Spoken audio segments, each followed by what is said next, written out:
سلام رفقا، اومدم مجموعه کاخ گلستان.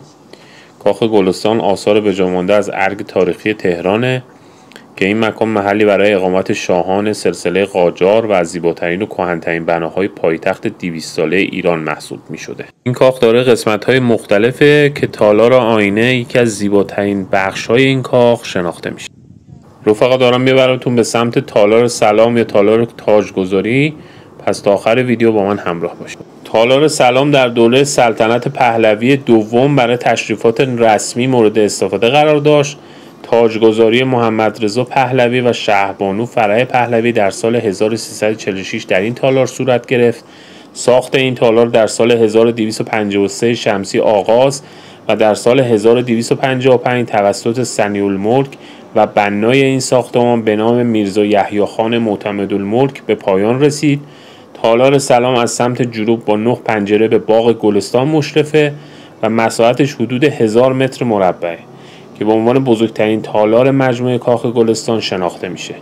در این تالار تابلوهای نفیسی از نقاشان ایرانی از جمله کمال‌الملک و همچنین برخی اشیای نفیس به چشم میخوره.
اگه تا اینجا از ویدیوی من خوشتون اومده لطفاً لایک کنید که میخوام ببرمتون به سمت تالار آینه که یکی از زیباترین تالار مجموعه کاخ گلستانه.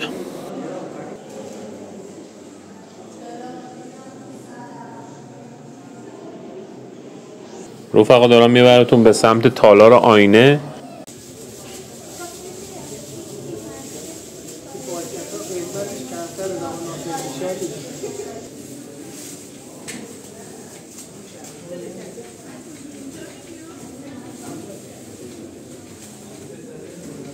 تالار آینه یکی از تالارهای مشهور مجموعه گلستانه.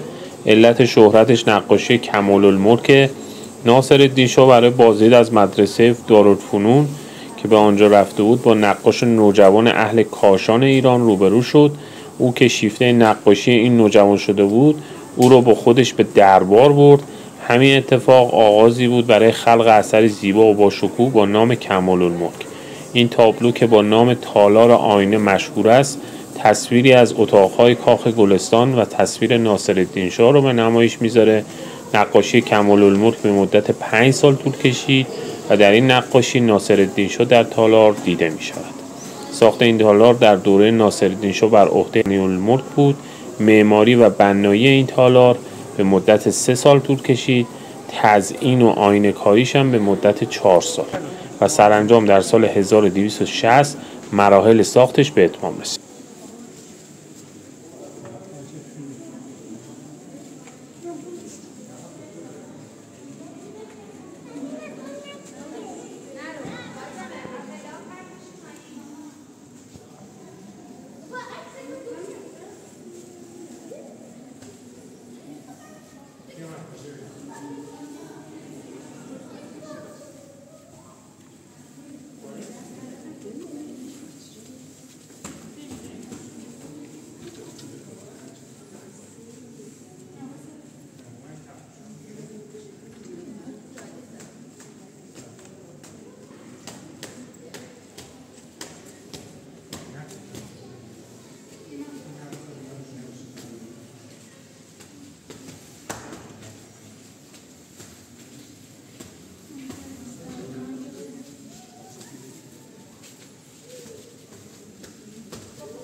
رفقا میخوام ببرمتون به سمت تالار ظروف که بخش آخر این تالاره. پس تا آخر ویدیو با من همراه باشید. تالار ظروف در زمان محمد رضا شاه پهلوی ساخته شده. در این تالار برخی از هدایای مهم نگهداری میشن که توسط پادشاهان اروپایی به شاهان قاجار اهدا شد که مربوط به جنگ‌های ناپل اون بنپارت، ظروف نیکولای اول، ظروف ملکه ویکتوریا و ظروف ساخته شده از سنگ‌های گرانبهای الکساندر سوم. ممنون که تا انتهای ویدیو با من همراه بودید. امیدوارم از این کاخ موزه لذت برده باشید. تو کامنت ها برام بنویسید که کدوم یکی از این تالارهای مجموعه گلستان براتون جذاب بود.